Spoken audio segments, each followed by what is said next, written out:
বৃষ্টি হলেই পানি আর শীতের মধ্যে কুয়াশার ঠান্ডা পানি ঘরের টিনের চালার ফাঁক দিয়েই শরীরে পড়ত। আবার তীব্র রোদময় আবহাওয়ার মধ্যেও সূর্যের খরতাপ পড়ত শরীরে।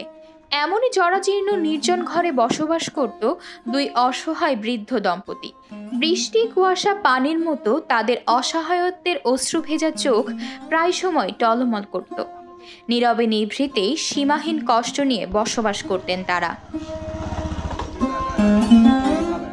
কিশোরগঞ্জের কাটিয়াদি উপজেলার মশুয়া ইউনিয়নের কাজিরচর গ্রামের বৃদ্ধ ফজলুর রহমান এমনই কষ্টে বসবাস করে আসছিলেন। 3 ছেলের মধ্যে 2জনই প্রতিবন্ধী। অনেক দিন ভাঙা ঘর থাকতাম, ঘর বান্ধার মতন কোনো সমস্যা নাই।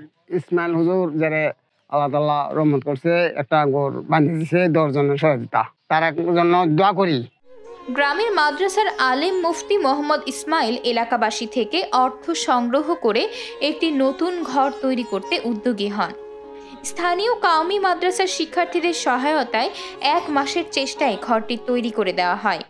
এই যে ফজলুর রহমান ভাইয়ের পুরানো ঘরটা, এমন ঘরে আমার দৃষ্টিতে মানুষ বসবাস করে না।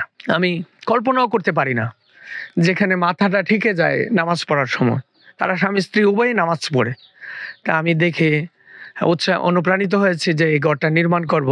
পাশাপাশি সকলেই এই এলাকার আমাকে সহযোগিতা করেছেন। মাদ্রাসার ছাত্ররা স্বেচ্ছাশ্রমে অংশগ্রহণ করেছেন। অনেক ভাই আমার এই কাজে সহযোগিতা করেছেন।